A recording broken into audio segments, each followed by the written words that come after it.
जय माता की सभी भाई बहनों को, सभी मित्रों को जय नारायण श्री ढोग पया लोड पया प्राद ह्या बाडुई कलेज में काकुरी।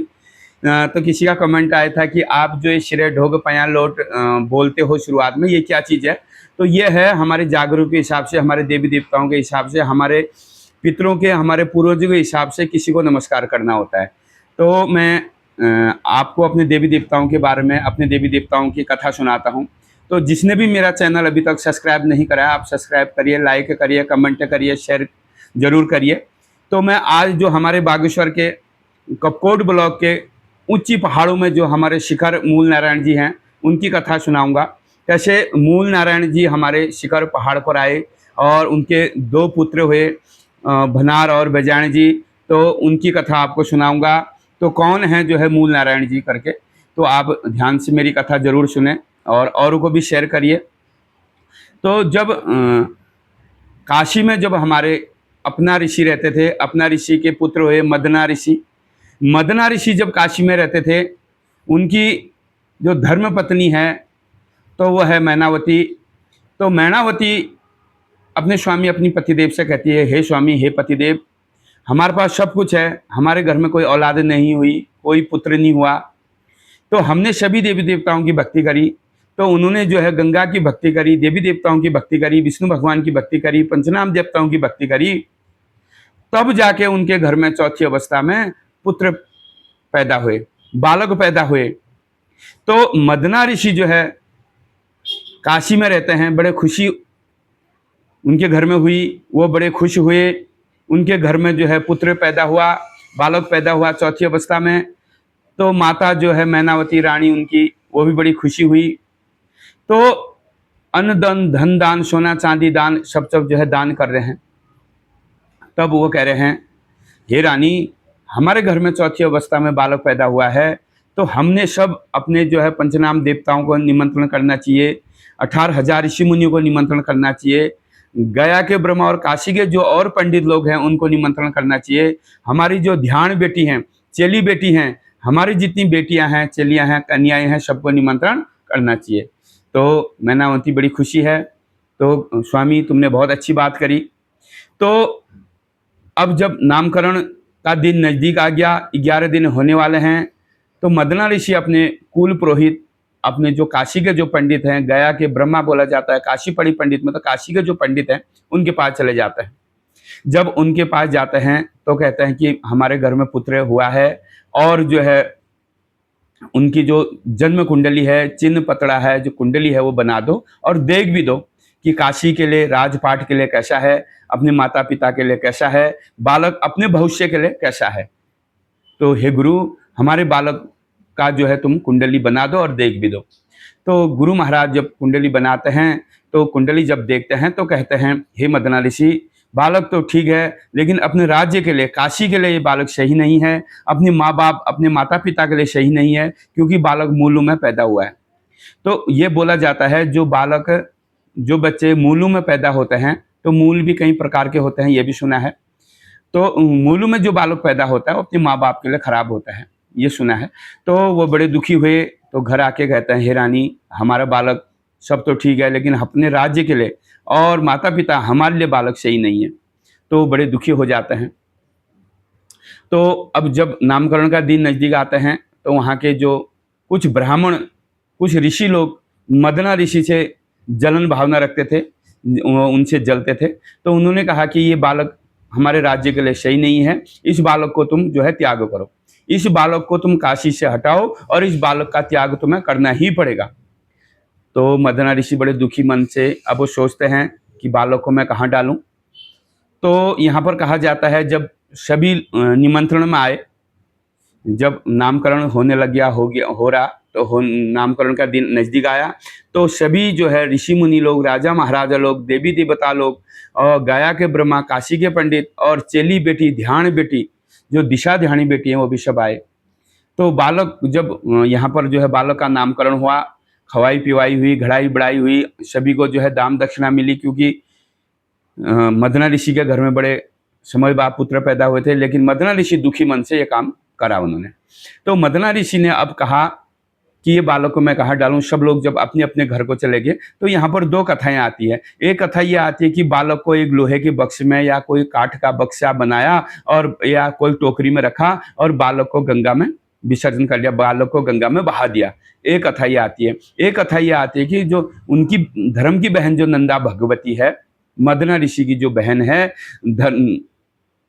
नंदा मैया, तो नंदा मैया भी निमंत्रण में आती है, क्योंकि उनकी चेली बेटी 18,000 ऋषि मुनियों की जो चेली बेटी है, मदना ऋषि लोगी की जो चेली बेटी नंदा मैया है, तो नंदा मैया भी नामकरण में आई थी। तो नंदा मैया से पूरी कथा जब कहती है तो नंदा माता को कहते हैं कि ये बालक को तुम अपने साथ ले जाओ।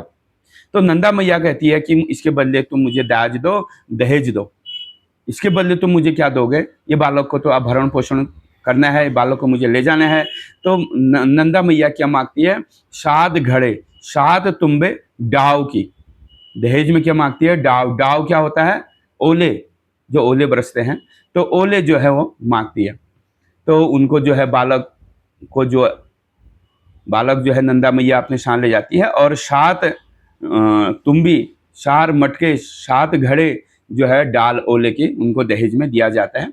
तो बालक को जब नंदा मैया अपने रथ में, अपने नौनाथ का डोला, बनाथ का डोला, इंसार का डोला, जो अपने डोले में जो है बालक को रखती है और नंदा मैया जो है काशी से चले जाती है 7 तुम्बी डाल के लेके।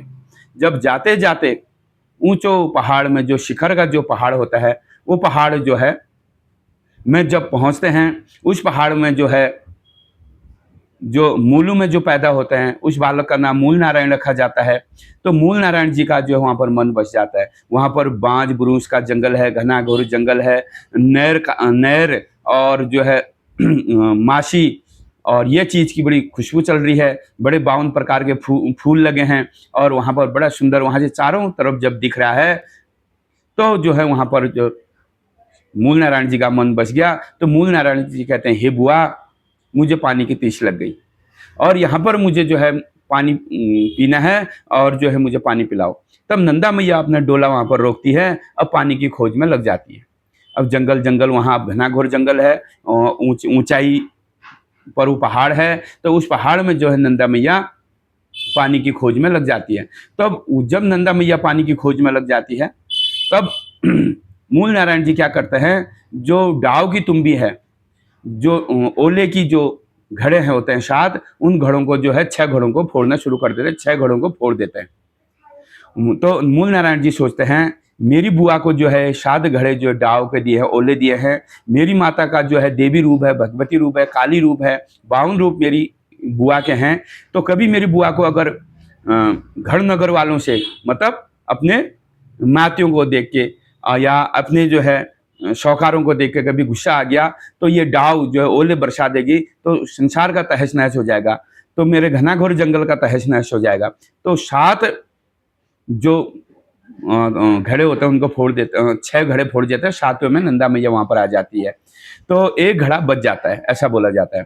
तो वहाँ पर पानी नहीं मिलता है, तो यहाँ पर ये बोला जाता है कि मूल नारायण जी के हाथ में एक गेंद था, बॉल था, तो बॉल हाथ से छूट जाता है। तो जहाँ पर वो बॉल छूटता है तो वहाँ पर जो है पानी उन्हें मिल जाता है और वहाँ पर जो है शिखर में अभी भी आप जाओगे, बहुत जाना भी चाहिए। शिखर नारायण जी, मूल नारायण जी की बहुत बड़ी शक्ति है। ऊंचाई पर शिखर मूल नारायण जी रहते हैं, कृष्ण अवतारी हैं, विष्णु अवतारी हैं। तो वहाँ पर एक उनको गुफा मिलती है, उस गुफा में जो है पानी मिल जाता है। तो वहाँ पर नंदा मैया के पाँव के चिन्ह हैं और नंदा मैया की वहाँ पर नंदा खाट है और वहाँ पर जो है अंदर बड़ा सुंदर, मैंने भी एक 2 बार मैं भी गया हूँ तो मैंने भी वहाँ पर देखा है। तो नंदा मैया का वहाँ पर एक नौला है और बहुत गहराई में है। तो वहाँ पर जो है उन्हें पानी मिला और तब जाके जो है मूल नारायण जी ने वहाँ पर पानी पिया, नंदा मैया ने पानी पिया। तो मूल नारायण जी कहते हैं, हे बुआ, मैं तुम्हारे कैलाश में अब नहीं चल सकता, नहीं आ सकता, क्योंकि वहाँ हमेशा बर्फ पड़ती है। तो वहाँ वह शैली जो है कैलाश में ठंडा लगता है, तो मुझे यहीं पर रहना है, मुझे यही पसंद है। तो मूल नारायण जी शिखर पहाड़ में मोर रहते हैं और जो है नंदा मैया अपने नंदा खाट या शिव कैलाश में चले जाती है। तो समय बीतता रहा, तो जो है अब मूल नारायण जी का विवाह किससे हुआ, तो मूल नारायण जी का विवाह जो होता है और जो है सारंगी नाम के एक कन्या से, जो हिमालय राज की पुत्री बताते हैं, सारंगी नाम की कन्या से और उनका विवाह हुआ। तब जाके उनके 2 पुत्र हुए। तब उनके 2 पुत्र जब वहां पर शिखर में हुए, तो अब वो 2 पुत्रों की कथा भी मैं आपको बताता हूं। पहले एक पुत्र, जो बड़े पुत्र हुआ, उनका नाम जो बजाण है, और जो छोटे पुत्र हैं उनका नाम है नौलिंग। तो नौलिंग बजाण जो 2 पुत्र उनके हुए, उनकी कथा फिर मैं आपको बता रहा हूं कैसे हुई। जब उनका बड़ा पुत्र बजाण जी हुए, तो माता जो है अपने पुत्र को घर में रख के, अपने बिस्तर में रख के, और अपना जो है 7 दिन का शतौ, 5 दिन का पछौ, तो नहाने और अपने कपड़े धोने, बच्चे के कपड़े धोने कहाँ जाती है? धोबी घाट पचार में। वहां पचारी नाम का एक धोबी रहता है, और बड़ा जो है चंडाल प्रवृत्ति का है, बड़ा तेज तरार है। तो जो वहां पर कपड़े धोने आता है नौले पर, तो उसे कर लेता है और उसे डराता धमकाता है, ये सुना है। तो जब माता जो उनकी जो है, माता वहां से सारंगी नाम की जो उनकी माता होती है, सब सारंगी नाम की जो रानी होती है, तो अपने शिखर से कपड़े धोने कहाँ जाती है? पचारी नौल में, जहां पचारी नाम का जो धोबी रहता है। तो वहां पर जब वो जाती है, तो उनका जो बच्चा जो होता है, 6 दिन का जो बच्चा होता है, 7 दिन का जो बच्चा है, वो कहता है मेरी माँ पचारी नाम का नौले में कपड़े धोने तो गई है, लेकिन क्या पता वहां पचारी नाम का धोबी बड़ा चंडाल है, बड़ा दुष्ट है, मेरी माता को डरा देगा, धमका देगा, कर मांगेगा, मेरी माता कर नहीं ले गई है। तो जो है पीछे पीछे जो बालक भी चला जाता है। बालक जब 7 दिन का बालक पीछे पीछे जाता है, तो वहां पर एक नौला होता है, नौले के पीछे एक पेड़ होता है, बांज बुरुष के पेड़ हैं, उस पेड़ में जो है 7 दिन का बच्चा चढ़ जाता है और वहां अपनी माँ को देख रहा होता है। तो जो है वहां पर उतने में ही पचारी नाम का जो धोबी है, पचारी नाम का जो धोबी आता है, तो पचारी नाम का धोबी कहता है तुम बिना करके यहाँ पर कपड़े नहीं धो सकते हो, डराता है, धमकाता है और वहां पर जो है कर मांगता है। उतने में ही जो पेड़ में 7 दिन का बच्चा गया होता है, उस बच्चे की जो छाया है नौले में पड़ जाती है। नौले में जब पड़ जाती है, तो वहां से नौलिंग, एक बच्चा और पैदा हो जाता है। एक बच्चे का जन्म नौले से हो जाता है, इसलिए उनका नाम नौलिंग रखा होता है। बड़े बच्चे का नाम हो जाए बजाण, छोटे बच्चे का नाम होता है नौलिंग। तो वहां पर जो है दोनों बच्चे उस पचारी नाम के धोबी को साथ देते हैं, बात देते हैं और दंड देते हैं। तो तब से वहां पर जो है धोबी नौलिंग भी कहा जाता है, और वहां पर भव्य मंदिर है धोबी नौलिंग जी का, जहां पचार में वो मंदिर है, जहां पांडे जी लोग रहते हैं। और जो है तब जाके वहां पर धोबी नौलिंग का नाम पड़ा। वहां पर नौलिंग जी की उत्पत्ति हुई नौले से, नौले से उनकी उत्पत्ति होने से उनका नाम पड़ा नौलिंग। तो बड़े भाई जो है बजाण है, छोटे भाई जो है नौलिंग है। तब दोनों बच्चों को जो माता वहां पर कपड़े धोके नहा के दोनों बच्चों को गोद में रख के तब शिखर में आती है। शिखर में आती है तो अपने स्वामी पतिदेव मूल नारायण जी को पूरी कथा बताती है, स्वामी ये हुआ, ये हुआ और वहां पर ये हुआ। तो पूरी कथा, अब दोनों जो है उम्र के जो बड़े हैं बजाण जी, और कर्म के बड़े जो हैं नौलिंग जी हैं। तो दोनों बच्चों का वहां पर नामकरण हुआ। तो मैंने बता ही रखा है, बड़े बच्चों का नाम, बड़ों का नाम, एक का नाम पड़ा बजाण, दूसरे का नाम पड़ा नौले से उनकी उत्पत्ति हुई, नौले से उनका जन्म हुआ, तब वो उनका नाम नौलिंग हुआ। अब बच्चे जो है धीरे धीरे जब बड़े होते हैं, दोनों बच्चे जब बड़े हो गए, तो दोनों बच्चों को अब जो है गुरु शिक्षा चाहिए, गुरु दीक्षा चाहिए, पढ़ाना है, लिखाना है। अब जो है गुरुद्वार भेजा जाता है गुरु गोरखनाथ जी के शरण में। तो दोनों जो पुत्र हैं गुरु गोरखनाथ जी के परम शिष्य रहे, ये सुना है। तो दोनों को जो है गुरु गोरखनाथ जी की शिक्षा मिली। तो गुरु गोरखनाथ जी ने कभी उनको धूनी का पेट रखा, धूनी का घाव डाला। तो एक तो धूनी के पेट, धूनी के अंदर 12 वर्ष तक कौन रहे? सिद्धू रमौल और विधु रमौल। और दूसरा धूनी के पेट कौन रहे? बजाण और नौलिंग जी। तो वह भी धूनी के पेट में रहे 12 वर्ष तक कहते हैं। तब वो धूनी के पेट से आए, तब उनको सारी शिक्षा गुरु गोरखनाथ जी ने दी।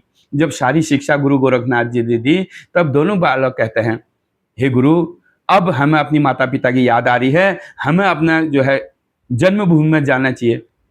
शिखर में हमारी जन्मभूमि है, हमारी माता पिता देखे होंगे। तो गुरु कहते हैं मैं ऐसे कैसे भेज दूं, अभी गुरु की परीक्षा हुई नहीं है।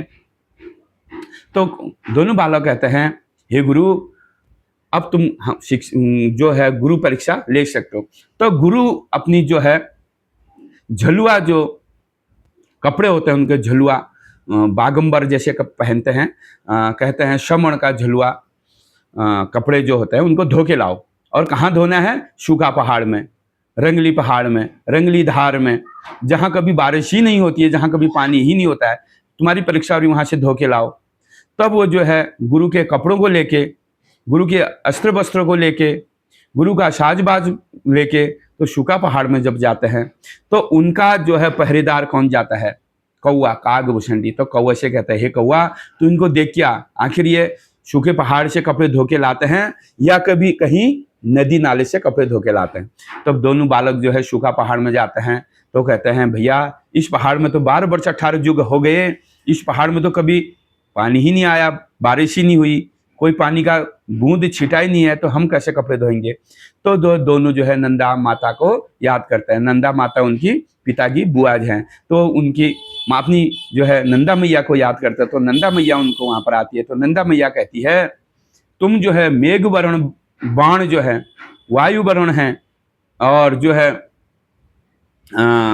वर्ण बाण जो है, मेघ बाण जो है, उनको याद करो। तो मेघ बाण और वरुण बाण को उन्होंने वहां पर याद करा, तो वहां पर बारिश हुई और उन्होंने कपड़े धो दिए। कपड़े तो धुल गए, बारिश हो गई वहां पर, क्योंकि उन्होंने बाण देवताओं को याद करा। बाणों को जब याद करा, बारिश धुल गई, कपड़े भी धुल गए। अब सुखाने कहाँ हैं? शैल मैल पातल में, गैली मैली पातल में, जिस पातल में 12 वर्ष 18 युग से धूप नहीं आई है, उस जगह में सुखाए हैं। श्रमण के कपड़े, इतने भारी कपड़े हैं गुरु के। अब वो जो है गैल मैल पातल में जब गए, तब फिर उन्होंने जो है, अब कैसे सूखेंगे कपड़े? धोने हैं सूखे पहाड़ में, और जो है सुखाने हैं गैल मैल नीली गीली पातल में, गीली पातल में, जहाँ हमेशा पानी पानी रहता है, जहाँ कभी धूप ही नहीं आता है। तो वहां पर जो है अग्निबाण को वो याद करते हैं। तो अग्निबाण को जब याद करते हैं तो वहां पर गर्म होता है, अग्निबाण आते हैं और उनका कपड़े सुखा देते हैं। तब जाके वो अपने गुरु के पास आते हैं। तो गुरु को कहते हैं, हे गुरु जी, हमने सूखे पहाड़ में धोए, और जो है रंगली बंगली जो है धार में जो है धोए, और नीली गीली जो पातल है, गैल मैल जो पातल हैं, वहाँ हमने सुखाए। तो उतने में काग भुसंडी पहुंचता है। काग भुसंडी झूठ बोल देता है। काग भुसंडी कहता है, इन्होंने जो है सूखे पहाड़ में ये कपड़े नहीं धोए, और गैल मैल जो है पातल में ये कपड़े नहीं सुखाए। कौआ झूठ बोल देता है। तो कौए को जो है भनार जी, जो है मूल नारायण के पुत्र जो है बजायन और नौलिंग जी जो है उनको श्राप देते थे। तो कहा जाता कौआ पहले गोरा था, सफेद था, तो इनके श्राप से ही कौआ जो है काला हुआ। तो कहता है, अगर तू सत्य होगा तेरा रंग सफेद ही रहेगा, अगर तू झूठ बोल रहा होगा तेरा रंग काला पड़ जाएगा। तो उस दिन से कौआ जो है काला पड़ गया। तब जो है गुरु की पूरी शिक्षा दीक्षा लेके तब जाके अब दोनों बालक जो है अपने गुरु से कह रहे हैं, हे गुरु, तुम्हारे पास जो पुस्तक है, नीलिया पुस्तक, नीली पुस्तक जो है, वो पुस्तक को हमें दे दो, और जो तुम्हारे पास जो है गुरु का ठिंगा जो है वो हमें दे दो। अब यहाँ पर ये बोला जाता है, कोई गुरु बोलते हैं कि जो गुरु का ठिंगा होता है, जो गुरु की पुस्तक होते हैं, वो छीन के लाए हैं गुरु से, और कहीं ये बोला जाता है वो गुरु से मांग के लाए हैं। तो गुरु से वो ठिंगा लेके आए और पुस्तक को, नीलिया पुस्तक को लेके आए। अब कहाँ पहुंच गए हैं? तो बुक्स में। जिस बुक्स में, बुकशाड़ में, जो ऐसे ऐसे हृदय बुकशाड़ में जब पहुंच गए, जिस बुक्स में जो है कालू बुकशाड़ है, मानुली बुकशाणी है, और जो है उनका दोनों भाइयों का रथ उड़ रहा है, दोनों भाई अपने शिखर में जा रहे हैं। तो जो है प्योलिक जो फोन है, सूर्य का जैसा तप है, दोनों बालक जो है 12 वर्ष के बालक हैं, और जो है गुरु से शिक्षा लेके आ रहे हैं, और जिनके पास गुरु का ठिंग है और जिसके पास गुरु की किताब है, वो बालक जो है स्वर्ग से उड़ के जा रहे हैं। तो जो है मानुली जो बुकशाड़ी है, उसकी जो है नजर पड़ गई है। तो मानुली बुकशाड़ी कहती है, हे स्वामी, हे पतिदेव, हे बुक्सो, मेरा मन जो है इन जो बालक दो उड़ रहे हैं, इनका कलेजा खाने का हो रहा है, इंसान का कलेजा खाने का मन मेरा हो रहा है, और मुझे इन दोनों बालकों का कलेजा चाहिए। तब जाके जो है अब जो है वो बुक्स जो है, कलुआ बुक्स जो है अपनी विद्या छोड़ने लग गया, बुकशाड़ी विद्या को छोड़ने लग गया, और उनका रथ को नीचे को खींचने लग गया। अब यह कथा फिर मैं कल सुनाऊंगा, लंबी हो जाएगी। 2 भागों में ये शिखर मूल नारायण जी के कथा आएगी और जय हो भनार में बजाण जी, शिखर में मूल नारायण जी और नौलिंग देवता की जय जयकार हो, नंदा मैया की जय जयकार हो। जिसने मेरा चैनल सब्सक्राइब नहीं करा है, सब्सक्राइब करिए, लाइक करिए, कमेंट करिए। जय माता की, जय उत्तराखंड, जय देवभूमि, जय भारत।